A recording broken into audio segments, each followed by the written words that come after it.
일본에서는 어머니 날 하하노히이고, 그리고 지난 목요일은 5월 8일 우리 한국에서는 어버이날이었습니다. 여러분, 부모님께 전화하셔서 이렇게 얘기를 하시고 감사의 말씀을 전하셨는지요?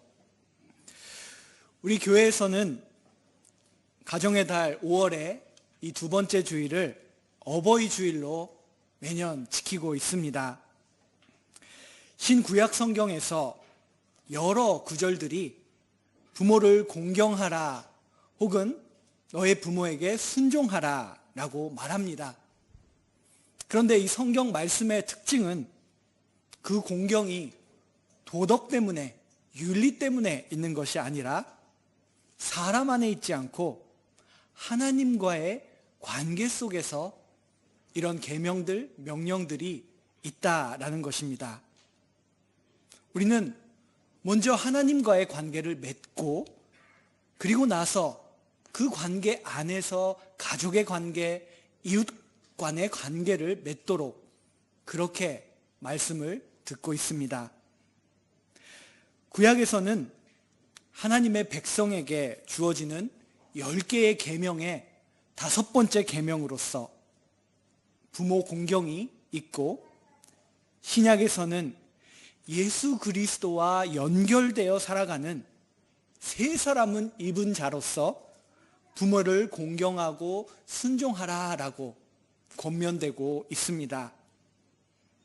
우리가 우리 어버이를 공경하는 것, 사랑하는 것, 그리고 이 말씀을 좀 더 넓혀서 우리의 가족과 이웃을 사랑하는 것은 우리를 창조하신 하나님, 그분과의 관계 속에서 이루어진다는 이 말씀을 오늘 본문의 바울의 모습을 통하여서 함께 나누기를 원합니다. 지난 주일에 우리는 사도행전의 28장을 함께 살펴봤습니다.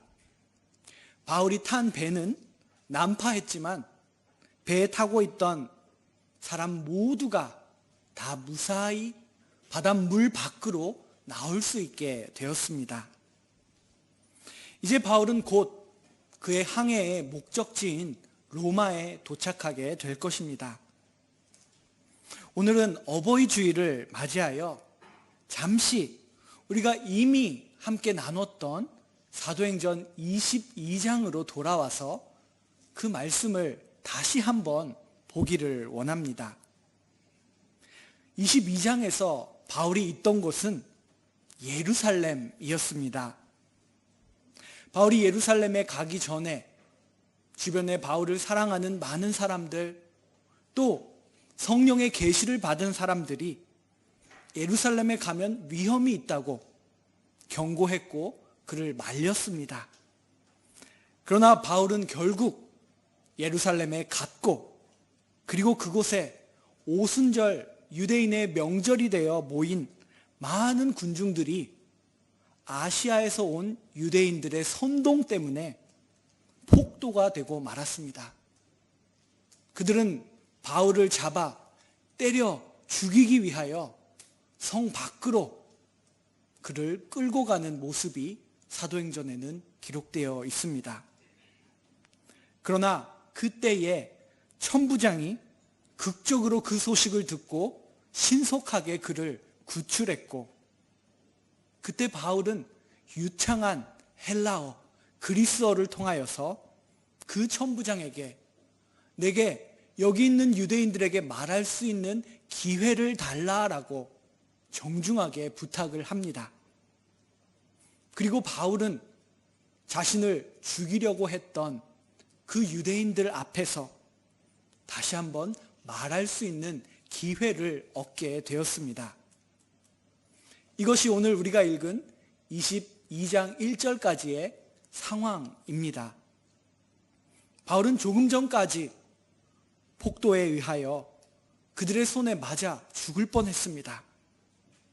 그때의 모습을 생각해 보면 바울의 복장은 흐트러져 있고 아마 옷은 찢어져 있을지도 모르겠습니다.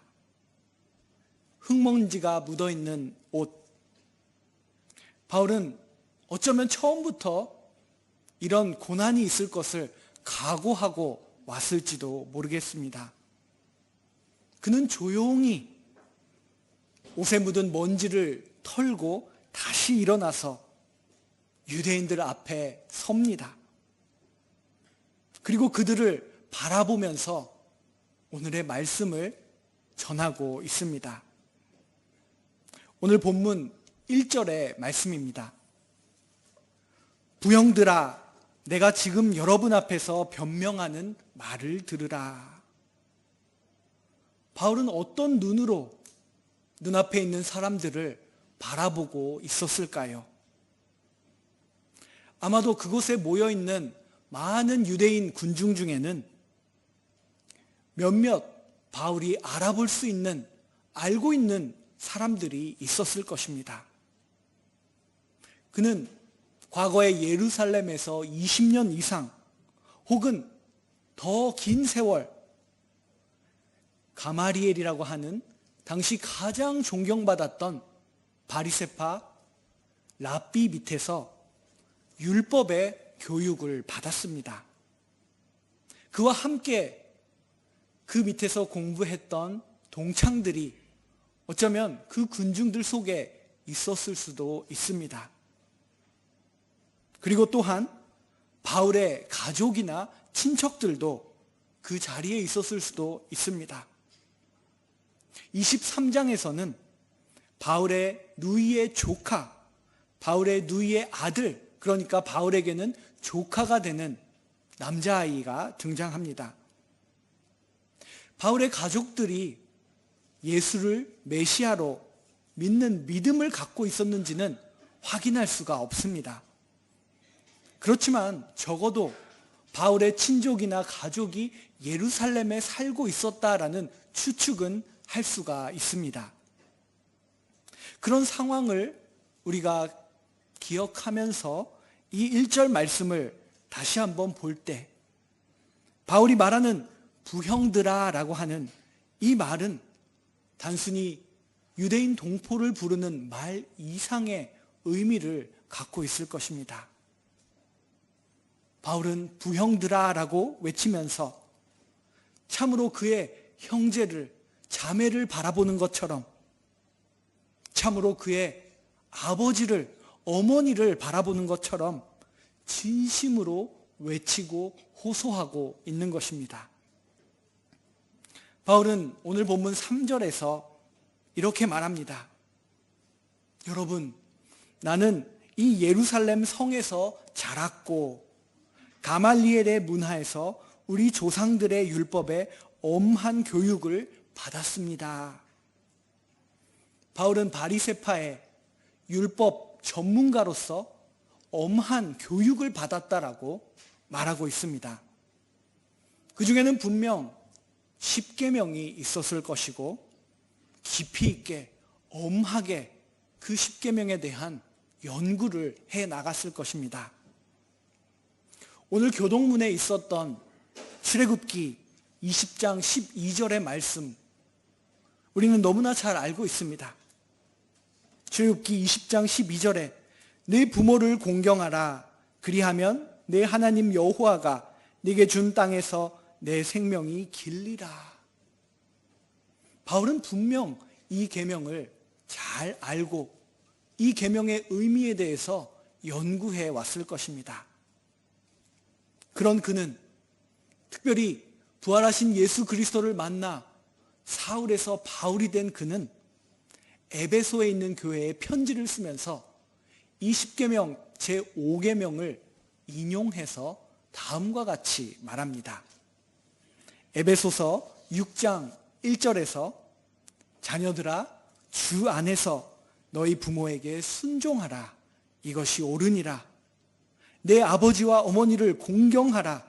이것은 약속이 있는 첫 계명이니 이로써 네가 잘되고 땅에서 장수하리라 라고 말하고 있습니다.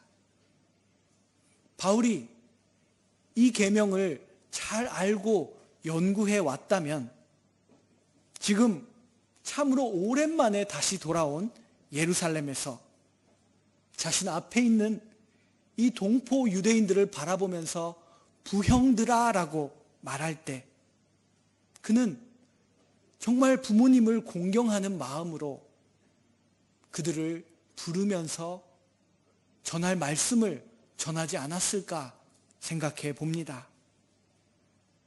바울이 예루살렘에 돌아온 이때에 그의 육신의 아버지가 어디에 있었는지, 그의 어머니가 어디에 있었는지 우리는 정확히 알 수는 없습니다. 바울이 길리기아주 다소 출신이었기 때문에 어쩌면 바울의 부모님은 다소에 계셨을 수도 있습니다.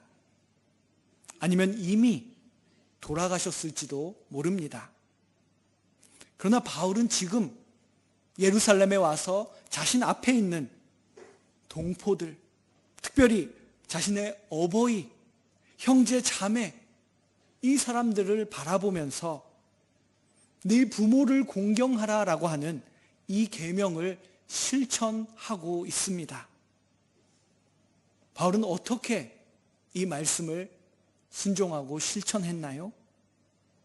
지금 자신이 할 수 있는 최대한의 공경, 그것은 예수가, 나사렛 예수가 메시아 그리스도라는 사실, 그 복음을 그들이 알 수 있는 말로 잘 전달하는 것이었습니다. 바울은 부형들에게, 어버이, 자신의 어머니 아버지에게 다가가듯이 말하고 있습니다.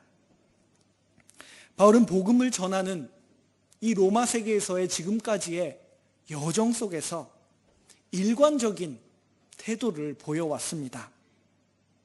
새로운 도성에 갈 때마다 바울이 가장 먼저 찾았던 곳은 유대인들의 회당이었습니다. 그 회당에 가면 자신의 형제, 자매, 어버이들이 있는 그곳에서 진심으로 복음을 전하는 모습을 일관적으로 보여왔습니다. 바울은 부형들에게 이 예루살렘에서 복음을 전할 때에 단순히 표면적으로 전하는 것이 아니라 깊은 차원의 소통과 이해를 아마 바랐을 것입니다. 오늘 본문을 보면은 바울은 자신의 언어를, 천부장에게 헬라어로 말했던 언어를 바꿔서 부형들에게 말하고 있습니다. 오늘 본문 2절을 보면은 그들이 그가 히브리 말로 말함을 듣고 더욱 조용한지라 이에 이르되라고 기록되어 있습니다. 여기서 사도행전의 저자 누가가 히브리 말이라고 말한 이 말은 더 자세히 말씀드리면 아마 아람어였을 것입니다. 바울의 시대에 고대 히브리어를 쓰는 사람들은 학식이 있는 엘리트들이었습니다.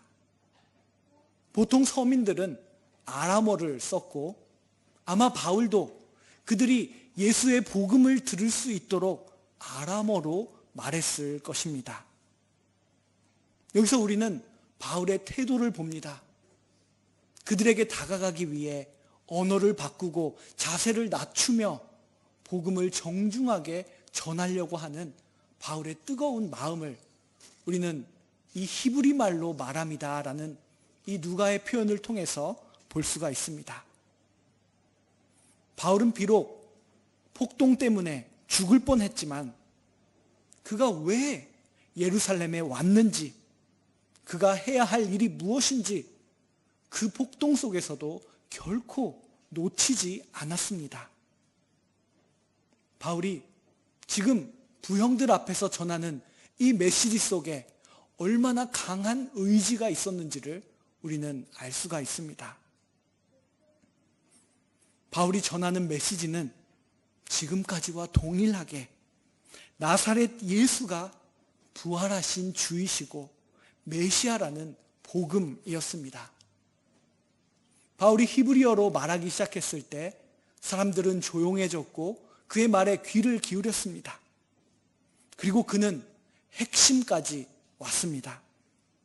사도행전 22장 7절에 바울이 전하려고 하는 핵심이 나와 있습니다. 내가 땅에 엎드러져 들으니 소리 있어 이르되 사울아 사울아 네가 왜 나를 박해하느냐 하시거늘. 바울은 자신이 소리를 들었다라고 이 신비로운 체험을 말합니다. 이어지는 8절에서 내가 대답하되 주님 누구이십니까 하니 이르되 나는 네가 박해하는 나사렛 예수라 하시더라.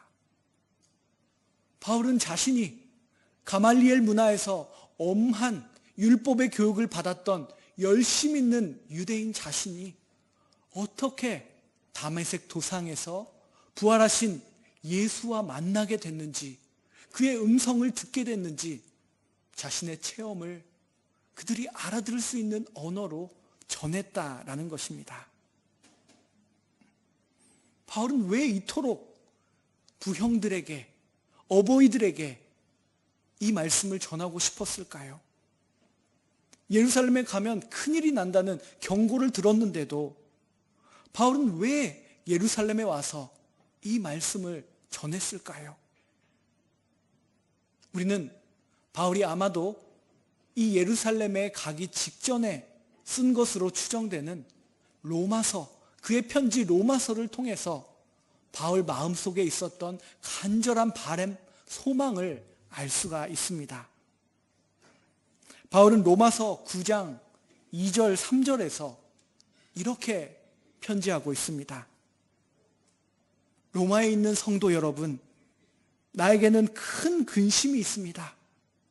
내 마음에는 그치지 않는 고통이 있습니다.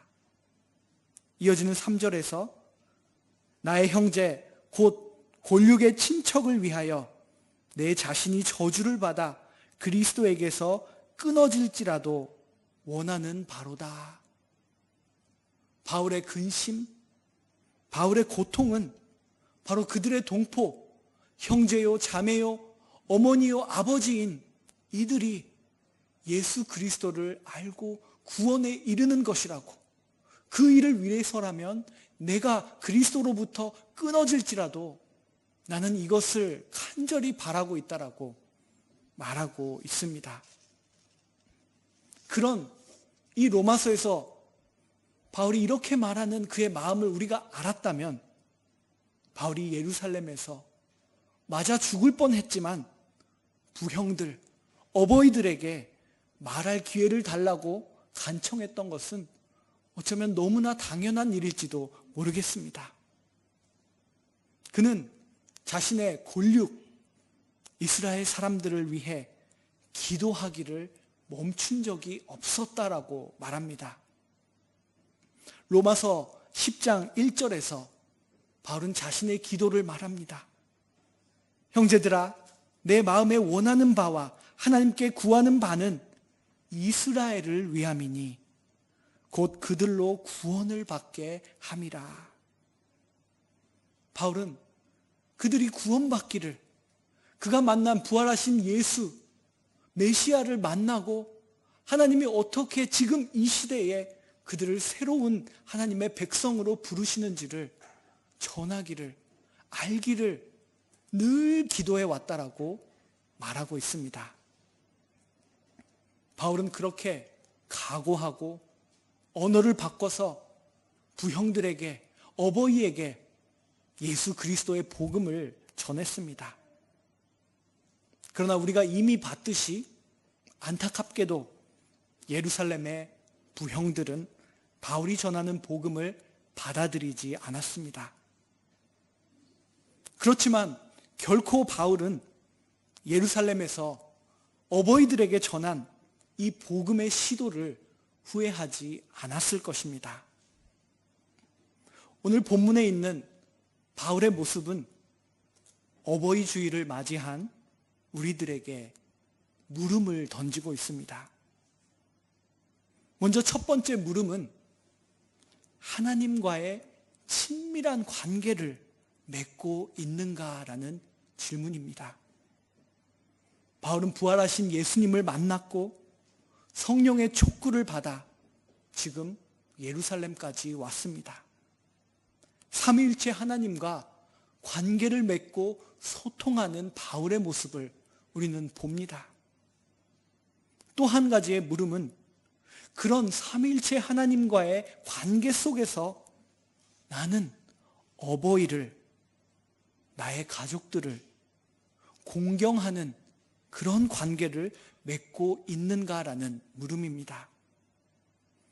특별히 그 공경, 하나님께서 그들을 향한 마음, 나의 어버이가, 나의 형제, 자매가 구원받기를 원하는 마음을 바울과 같이 때로는 근심하고 고통스러워하면서도 끊임없이 기도하는 그런 마음을 갖고 있는가?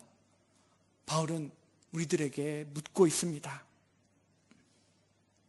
부모를 공경하라는 계명을 잘 알고 있었던 바울, 그리고 순종했던 바울이 부형들, 어버이를 향하여 복음을 정중하게 전하는 모습을 보여주고 있습니다.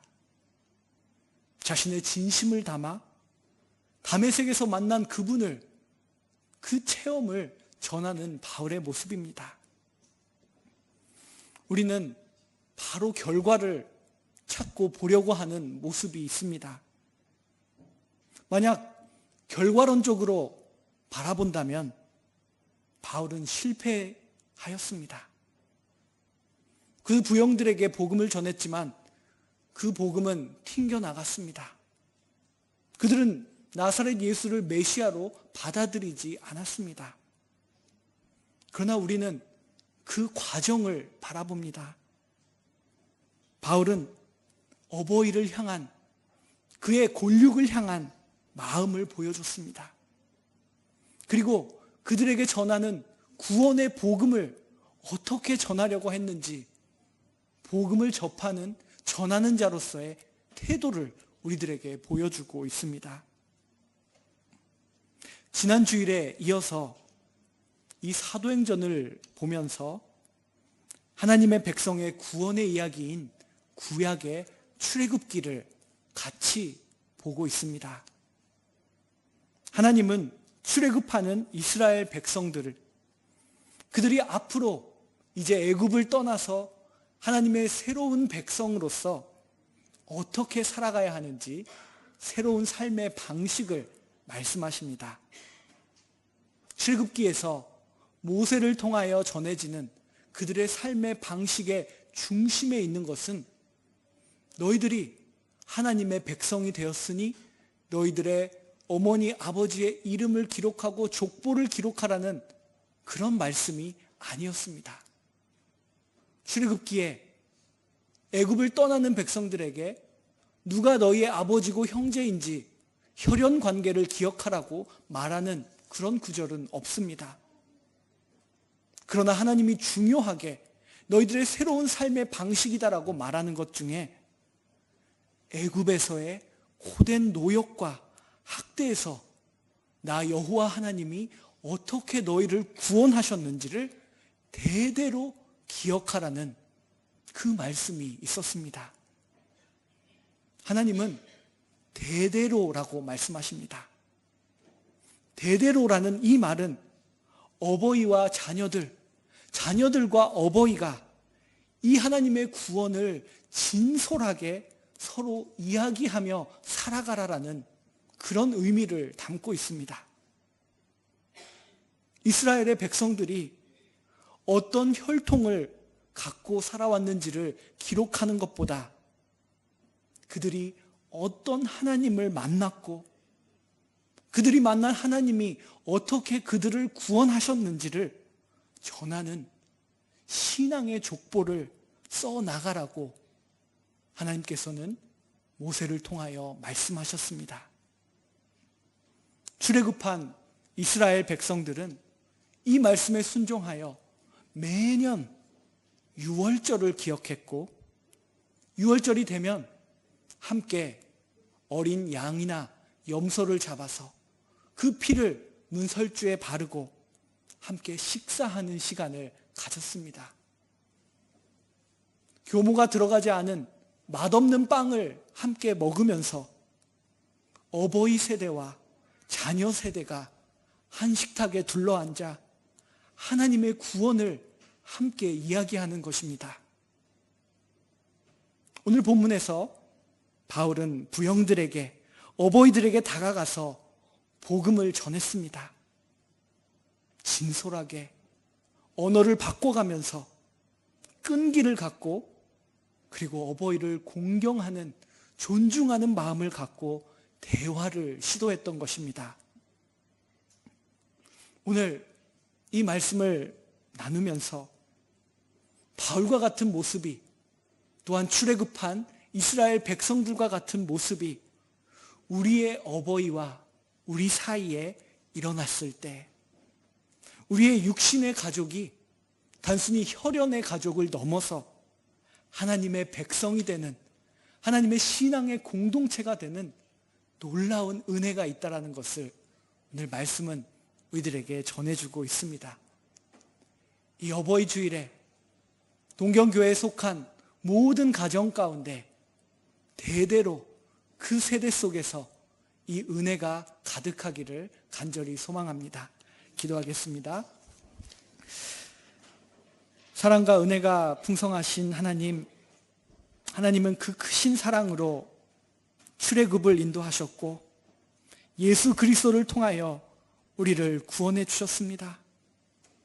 그 구원을 체험한 바울이 예루살렘에서 어버이들에게 복음을 전하는 모습을 우리는 봅니다. 우리가 체험한 구원, 우리가 만난 예수 그리스도, 우리 또한 어버이들과 대화하게 하시고 어버이를 위하여 간절히 기도하게 하시고 우리의 가정에서 구원의 이야기가 대대로 전해 나갈 수 있도록 인도하여 주시옵소서. 예수 그리스도의 이름으로 기도드립니다. 아멘.